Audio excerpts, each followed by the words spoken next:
नमस्कार दोस्तों, हम चर्चा कर रहे हैं चर्चा कर रहे हैं जो वर्ग 3 का जो पेपर होना उसकी गणित के विषय पर चर्चा करेंगे। और पहले संख्या पद्धति पर चर्चा करने वाले हैं। संख्या पद्धति में जो अंक यूज़ होते हैं 0 1 2 3 4 5 7 8 9 ये अंक यूज़ होते हैं। तो इस कहाँ से ये 10 अंक यूज़ होते हैं, इसलिए इसको दार्शनिक प्रणाली कहा जाता है। इसके बाद नंबर 1 पे आता है प्राकृतिक संख्याएं। 1 से स्टार्ट होती हैं, 1 2 3 4, उनको आगे लिखते जाएंगे। और इसमें क्वेश्चन ये बनता है कि सबसे छोटी प्राकृतिक संख्या क्या है।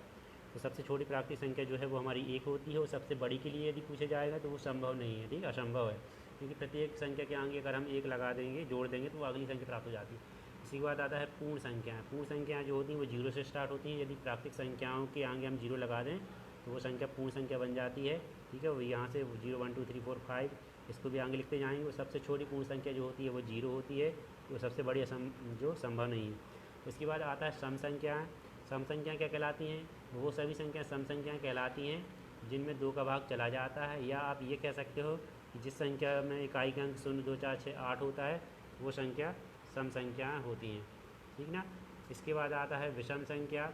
विषम संख्या मतलब वो संख्या जिसमें 2 का भाग नहीं जाता है। और इसका ये कह सकते हैं कि इसका इकाई का अंक 1 3 5 7 9 होता है। इस प्रकार से अपन इसके बारे में पता लगा सकते हैं। इसके बाद अगला है हमारा टॉपिक है भाज्य संख्या। क्या है टॉपिक? भाज्य संख्या। तो भाज्य संख्या क्या कहलाती है? वह संख्या जो एक और स्वयं के अलावा तीसरी संख्या से क्या हो जाती है? विभाजित हो जाए। वह संख्या जो एक और स्वयं के अलावा तीसरी संख्या से विभाजित हो जाए भाज्य संख्या कहलाती है। और क्वेश्चन मोस्ट आईएमपी क्वेश्चन इसमें क्या बनता है कि सबसे छोटी भाज्य संख्या क्या है। तो सबसे छोटी भाज्य संख्या जो है वो हमारी क्या है? 4 है। इसका आप ध्यान रखेंगे, सबसे छोटी भाज्य संख्या 4 है, ठीक है। और भाज्य संख्या को और किस नाम से पुकारा जाता है? संयुक्त संख्या के नाम से ही पुकारा जाता है या यौगिक संख्या के नाम से भी इसको। अगला टॉपिक आता है अभाज्य संख्या। तो अभाज्य, इसके बाद अगला टॉपिक आता है अभाज्य संख्या। अभाज्य संख्या में क्या होता है? एक व स्वयं के अलावा तीसरी संख्या से इसमें भाग नहीं जाता, ना जाए, ठीक है। और सबसे छोटी अभाज्य संख्या के लिए पूछा जाएगा तो ये भी बहुत अच्छा क्वेश्चन यहाँ से बनता है कि सबसे छोटी अभाज्य संख्या जो हमारी है वो क्या है? 2 है, ठीक है। इसमें ध्यान रखने वाली बात है, इसमें एक आपको आंसर नहीं निकालना चाहिए। एक जो है वो ना भाज्य है ना अभाज्य है, इसका आप ध्यान रखेंगे। एक भाज्य भी नहीं है और अभाज्य भी नहीं है, ठीक है ना। इसके बाद, ठीक है ना, तो 2 सबसे छोटी अभाज्य संख्या है। और अभाज्य संख्या को और किस नाम से पुकारा जाता है? तो असंयुक्त संख्या या ऋण संख्या। असंयुक्त संख्या या ऋण संख्या के नाम से अभाज्य संख्या को बोला जाता है। इसके बाद आपको ये क्वेश्चन भी आपसे आना चाहिए कि 1 से लेकर 100 के बीच में कितनी अभाज्य संख्याएँ हैं।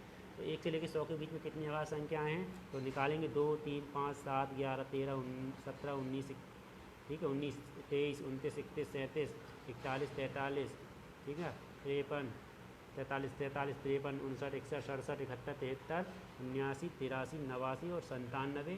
टोटल मिलके कितनी हो जाती हैं? ये टोटल 25। तो 1 से लेकर 100 के बीच में 25 अभाज्य संख्याएँ हैं।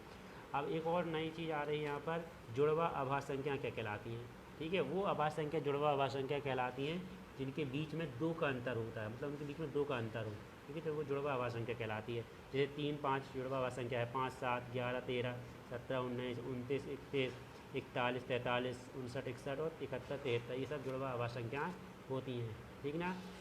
इसके बाद अगला टॉपिक हमारा है, सबसे आईएमपी टॉपिक है ये, सहअभाज्य।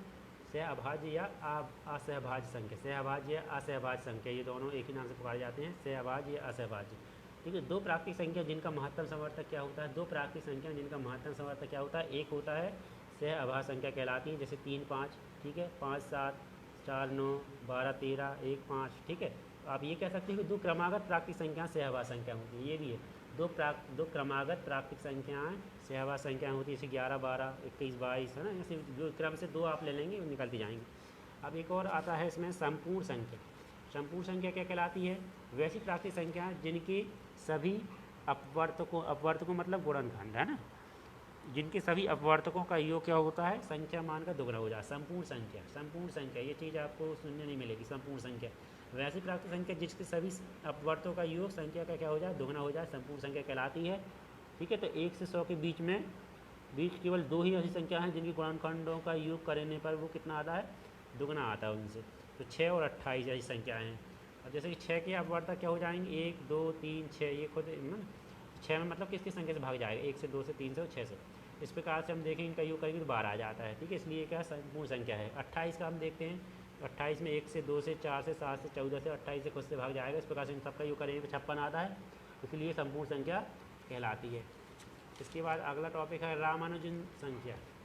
ठीक है, ये टॉपिक है आपका रामानुजन संख्या, इसके बारे में जानकारी आपको होना चाहिए। रामानुजन संख्या क्या कहलाती है? वैसी लघुत्तम संख्या जिसके दो संख्याओं के घनों के, वैसी लघुत्तम संख्या जिसे दो संख्याओं के घनों के योग के रूप में, दो संख्याओं के घनों के योग के रूप में, ठीक है, दो भिन्न तरीके से योग के रूप में भी और दो भिन्न तरीके से लिखा जा सके। जैसे कि हमारी संख्या 1729, इसको हम 10 की घात 3 धन 9 की घात 3 के रूप में लिख सकते हैं। इस कारण से ये 1729 हमारी रामानुजन संख्या है। और इसको हम एक तरीके से और लिख सकते हैं 12 की घात 3 धन 1 की घात 3, ठीक है ना, तो इसलिए इसको रामानुजन संख्या कहते हैं। ठीक है, दो संख्याओं की घनों के योग के रूप में लिख पा रहे हैं और दो अलग अलग तरीक़ों से, दो भिन्न तरीक़ों से, इसलिए। इसके बाद आता है क्या? पूर्णांक संख्याएं। क्या आता है? पूर्णांक संख्या। सभी पूर्ण संख्याएं तथा ऋणात्मक संख्याएं पूर्णांक संख्या कहलाती हैं। सभी पूर्ण संख्याएं तथा ऋणात्मक संख्या मिलकर पूर्णांक संख्या बनती हैं। ये धनात्मक होते हैं और ऋणात्मक होते हैं। इसको दर्शाने का सबसे अच्छा तरीका ये होता है, एक संख्या रेखा हम बना देते हैं।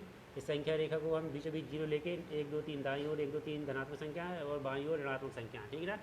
अब ये हमारी क्या हो जाती हैं? पूर्णांक कहला जाते हैं। असल इसमें ध्यान रखने वाली बात ये है कब कौन सा पूर्णांक बड़ा होता है। तो सभी धनात्मक पूर्णांक जो होते हैं जितना बड़ा होगा वो बड़ा माना जाएगा। कहने का मतलब 1 और 6 में कौन बड़ा है? तो 6 बड़ा है, ठीक है। तो सभी धनात्मक पूर्णांक जितना बड़ा होता जाएगा वो उतना ही बड़ा रहेगा।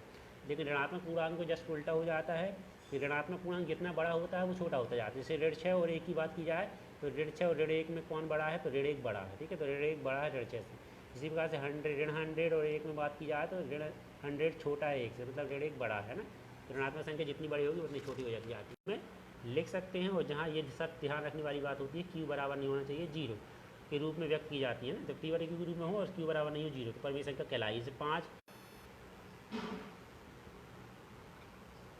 सॉरी नेटवर्क चले गए थे, इसके कारण थोड़ा सा समस्या गई।